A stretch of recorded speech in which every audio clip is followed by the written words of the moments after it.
This is Jennifer Follett with CRN, and I'm bringing you CRN in Depth, where we look at a story that's breaking right now on CRN.com.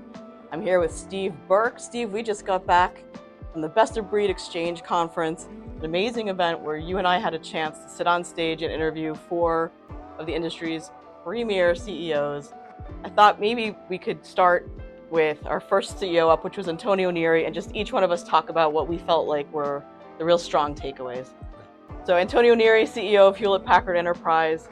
For my money, he came out really strong talking about this networking opportunity that's going to come once the acquisition of Juniper is complete. Antonio talked about the strength that Juniper would bring in service providers, in campus, in branch office, saying it would be 1/3 of the company's revenues, potentially half of its profits. Huge opportunity for channel partners. What was your big takeaway, Steve? For me, the big takeaway is Antonio's vision is really coming to fruition, and HPE has a lot of wind at its back as it acquires Juniper. And as you look at it, as Antonio said, this is the first time in the history of HPE and HPE that the company has had the full intellectual property stack, from silicon to infrastructure to software and services, to provide a modern AI networking fabric. And really, it's such a, you can see the wind at HPE's back here as they try to take share from Cisco, all of it coming together under that GreenLake cloud service platform with Aruba Central, which will be integrated with the Juniper data center products. So it's a really great time for HPE and HPE CEO Antonio Neri. And one last thing I'd just like to mention that I think a number of people brought up, which is Antonio's call to action that everybody needs a miner in AI. Right. We then had Sanjay Poonen of Cohesity, huge, strong channel legacy that he had from SAP and VMware. The partners really love this guy, and everyone, I think, was really taken by his commentary. But for me, perhaps in particular, the strength that Cohesity gains as an AI storage company now with the launch of its Gaia platform. This is really enabling Cohesity to bring usefulness to all this data that's been stored, maybe previously in vaults or in backup tapes. Sanjay says now we can take all this data, which really is, the bulk of a company's data usually has been in storage, and bring it to an AI bot that can now look for things like, a legal firm with tons and tons of contracts. Give me an idea of what our usual contract terms are over the years. Things like that can now suddenly become really useful and helpful. Huge opportunity for channel partners to bring that out to market. To me, the biggest takeaway from Sanjay speaking with us was this acquisition of Veritas, which is classic Sanjay Poonen. He's changing reshaping the landscape of storage backup and recovery with this acquisition of Veritas, which is expected to close by the end of this year. The acquisition will make Cohesity #1 in backup and recovery, a $2 billion company. So as Sanjay said, it gives them global scale. But I love this, what he said about it is, this is like taking Veritas as the BMW and Cohesity, which is the Tesla, and bringing them together to have that speed and innovation and really ramp up innovation. And one of the exciting things about this deal is that it's going to double, twice the R&D team now with Cohesity acquiring Veritas. So we had George Kurtz of Crowdstrike, of course, the incident July 19th on a lot of people's minds, where a faulty Crowdstrike outage created havoc for a lot of Windows users. Right off the top, George was very gracious and thankful to the channel community for the help that solution providers gave in getting customers up and running as quickly as possible after that incident. He talked about how the channel partners really went above and beyond, and he had lots of evidence that he had seen of that interaction and was very grateful for it. The piece of that, or another extension of that, was he felt like it was going to make Crowdstrike and its partners stronger together, that they had kind of, let's say, gone through the trenches together, and that they'd come out stronger on the other side. He also talked about the relationship with Microsoft and how that has evolved as a result of the incident. There's a much stronger relationship there.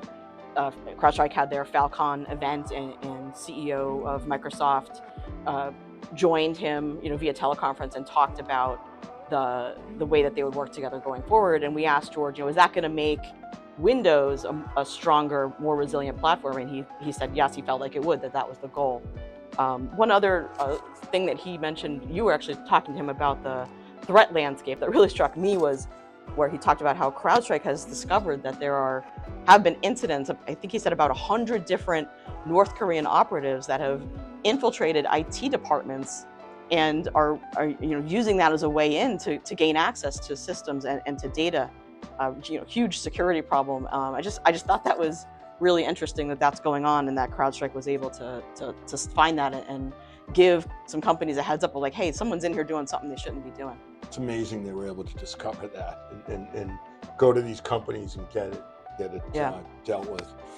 For me, the big takeaway was a big topic at the Best of Breed conference was security and security operations center, SOC innovations, with more strategic service providers becoming MSSPs. And one of the things that George talked about that's a breakthrough is Charlotte AI with the CrowdStrike Next Gen SIM, really taking SOC innovation to a new level and taking some tasks that used to take 8 hours and reducing it down to 10 minutes of work, which, as he talked about, just amazing. So this next gen SOC thing is a really big deal. It's great to see him address that. The second thing is, George talked about, and the call to action is that every partner should be playing in these marketplaces.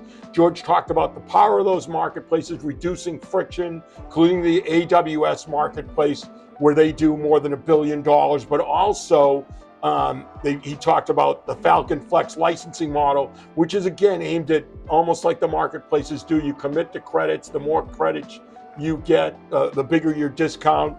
And Falcon Flex, which they announced a while back, they've already doing a $700 million in Falcon Flex deals. It's speeding up procurement. As George said, the only ones that like procurement are the procurement officers. So that was really exciting, and they just announced at the Falcon Flex conference, at the Falcon conference, a new financial services subsidiary, which again, really important for partners. It's providing financing on those Falcon Flex licensing deals. Yeah. And then we closed it out with Chuck Robbins of Cisco. When we had Antonio first up, Antonio had made some comments around how he felt like perhaps Cisco had forgotten that it was a networking company at its core. Chuck came out pretty feisty. He had read our coverage of that, and he took umbrage with it. Something to the effect of, we've forgotten more about networking than they'll ever even know. He's got this Splunk acquisition that closed earlier this year, so really strong story there. He talked about how you're going to bring the networking and the observability, the security pieces all together. Felt like there was a much stronger security story there than what HPE is going to be able to offer with Juniper. And he talked about how there's going to be this massive, or we're in the midst of, this massive need for infrastructure refresh coming, across because of AI, and how the opportunity there to bring in this combination of networking, security / observability is going to be really strong play for Cisco.